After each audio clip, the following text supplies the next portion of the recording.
Nothing crushes a child's confidence and self-worth like guilt. Let me say that again, nothing. And yet, millions of children walk around with invisible weights on their shoulders, weighed down not by their own mistakes, but by the way we respond to those mistakes. Guilt, when mishandled, doesn't teach a lesson, it teaches shame. Dr. Dan Siegel, clinical professor of psychiatry. The way we talk to our children becomes their inner voice, Peggy O'Mara. So the question is, are we helping our children learn from their actions, or are we unknowingly crushing their self-worth under the pressure of guilt? Let's find out. In this teaching, you will learn 1. The difference between guilt and shame and why it matters. 2. How guilt damages a child's self-esteem, emotional safety, and confidence. 3. Everyday parenting behaviors that fuel toxic guilt, even unknowingly. 4. Scientifically proven techniques to undo the damage and rebuild confidence. 5. How to raise accountable children without crippling their spirit. Let's dive deep. Part 1. Understanding guilt versus shame. Guilt says, I did something bad. Shame says, I am bad. Guilt is about behavior. Shame is about identity. In healthy doses, guilt helps a child learn from mistakes and grow. But when guilt turns chronic, it morphs into shame, and that's where the destruction begins. According to Dr. Brené Brown, shame is highly correlated with addiction, depression, aggression, bullying, suicide, and eating disorders. Children burdened by guilt eventually stop believing they're capable of doing right. They don't feel loved. They feel conditionally accepted. They start to internalize, I'm only good if I don't make mistakes. I'm a burden. I disappoint people. And over time, confidence crumbles. Part 2. Signs that a child is carrying guilt. They constantly apologize, even for things that aren't their fault. They show perfectionist tendencies and fear of failure. They struggle with anxiety and overthinking. They avoid expressing needs, feeling they're too much. They isolate themselves when they mess up.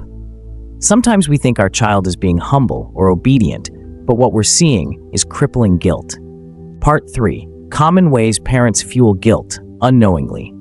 Even loving parents fall into these traps. 1. Overusing phrases like, oh, you've disappointed me. Oh, after everything I do for you. Oh, good children don't act like that. Oh, you made me feel terrible. 2. Silent treatment, emotional withdrawal after mistakes. 3. Public shaming, correcting them harshly in front of others. 4. Guilt-driven discipline, making children feel responsible for adult emotions. These might control behavior in the short term, but at the cost of long-term confidence. Part 4. Scientifically proven ways to undo guilt and build confidence.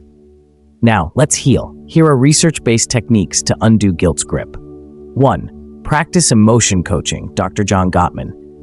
Say, it's okay to feel bad about what happened. Let's talk about how to make it right. Why it works. It teaches emotional awareness without attacking identity. 2. Use growth-oriented language. Say, this mistake doesn't define you. What matters is what you do next. Even when you mess up, I still love you.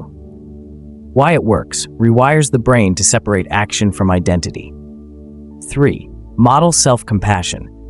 Children mirror us. When you make a mistake, say aloud, I'm human. I'll learn and do better next time. Why it works. Neuroscience shows mirror neurons in kids pick up on how we handle our own guilt. 4. Repair. Don't punish. Instead of harsh punishment, ask, how can we fix this together?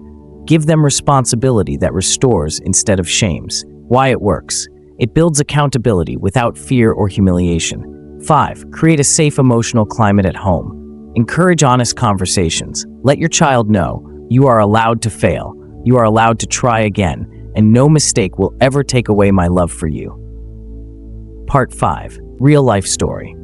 I once worked with an 11-year-old girl named Zara. Zara had straight A's, but cried every time she got less than 90%. She kept saying, I'm sorry, I don't want to make you sad. Her mother didn't yell, but every time Zara scored less, her mom would sigh and say, you were my only hope for doing better than I did. Unknowingly, guilt was used as a tool. With coaching, her mother started saying things like, I'm proud of your effort, not just the result. I love you regardless of your grades. Zara's confidence bloomed. She started participating in art clubs without fearing failure. Parents, caregivers, teachers, remember this. Correct your child with love, not shame. Discipline with dignity.